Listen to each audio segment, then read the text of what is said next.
O Palmeiras conquistou agora há pouco o título de campeão da Libertadores pela segunda vez e vai disputar o Mundial de Clubes da FIFA, que começa na semana que vem. Perto do estádio do clube, torcedores se reuniram depois da vitória sobre o Santos e, na euforia da comemoração, esqueceram os cuidados exigidos pela pandemia. As informações sobre essa conquista continental do Palmeiras você vai ver ainda nesta edição.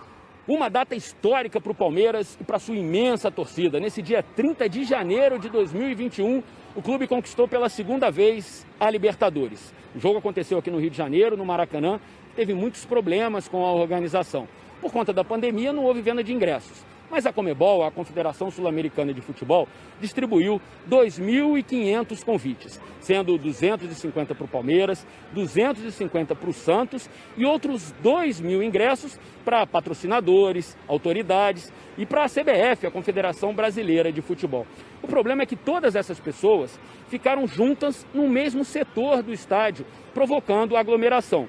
Um outro problema também é que a grande maioria das pessoas não usou a máscara durante boa parte do jogo. O sistema de som do Maracanã até cobrou que as pessoas respeitassem essa determinação, mas não foi muito respeitado não. O governo do estado do Rio de Janeiro informou que os funcionários que estavam trabalhando aqui no Maracanã pediram para os torcedores, mas também não foram atendidos. Já a Prefeitura do Rio de Janeiro informou que essa obrigação de fiscalização era da Conmebol, a Confederação Sul-Americana de Futebol, por ser a organizadora da partida. A Conmebol, por sua vez, disse que os torcedores não respeitaram os lugares que estavam separados e pré-marcados. Inclusive, a Conmebol disse também que exigiu que todos os convidados e torcedores apresentassem um exame de PCR com 96 horas de antecedência. Dentro de campo, o jogo foi emocionante porque o gol único da partida saiu nos acréscimos, aos 53 minutos do segundo tempo. O Breno Lopes, atacante do Palmeiras, que começou a partida no banco de reservas, acertou uma linda cabeçada. E a grande história dessa final, o Breno Lopes, em novembro, defendia o Juventude na Série B do Campeonato Brasileiro. 2 meses depois, tá aí o Breno Lopes, herói do Palmeiras, herói do Maracanã e um dos heróis da história da Libertadores. Depois de 2 décadas, o Palmeiras pode comemorar novamente a Libertadores. Mate, tomate, é quem veio pra te ajudar, velho. E hoje tem futebol ao vivo na Globo, depois de A Força do Querer, a decisão do Campeonato Brasileiro, todo mundo de olho em Internacional e Corinthians, e em São Paulo e Flamengo. Vamos então ao vivo ao estádio do Morumbi, onde está Eric Faria. Boa noite.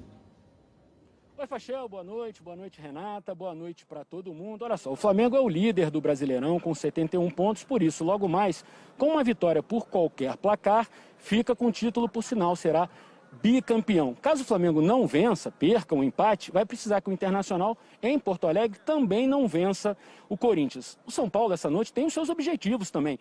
Precisa ganhar para garantir uma vaga na fase de grupos da Taça Libertadores da América. As 2 delegações já estão aqui no estádio do Morumbi, chegaram há pouco. E certamente um dos grandes personagens dessa noite é o técnico do Flamengo, Rogério Ceni, super ídolo do São Paulo. Ele foi um dos primeiros a descer do ônibus. Alguém gritou o nome dele, ele acenou. Então, daqui a pouquinho, certamente, o Rogério Ceni vai viver fortes emoções. Quem está concorrendo ao título com o Flamengo é o Internacional. Por isso a gente vai até Porto Alegre, no estádio Beira-Rio, onde está o repórter Léo Miller. Boa noite, Léo. Boa noite, Eric. Boa noite para todo mundo. Aqui no estádio Beira-Rio, o Inter precisa vencer o Corinthians e contar com um tropeço do Flamengo. Uma derrota ou até mesmo um empate. Isso porque ambos ficariam com 72 pontos, o mesmo número de vitórias, e o Inter tem um saldo de gols mais positivo. A equipe busca um título do Campeonato Brasileiro que não vem desde 1979. O Inter tem modificações na escalação. Victor Cuesta, que estava suspenso, retorna à zaga. E na lateral direita, Rodinei, que foi expulso contra o Flamengo, não joga e dá lugar ao jovem Heitor. Hoje pode ser o último jogo do técnico Abel Braga no comando do Inter. Isso porque o contrato dele termina com o fim do Campeonato Brasileiro. Será que Abel se despede com o título de campeão brasileiro? Volto com vocês, Renata e Fachel. E vença o melhor. Boa noite, Leonardo.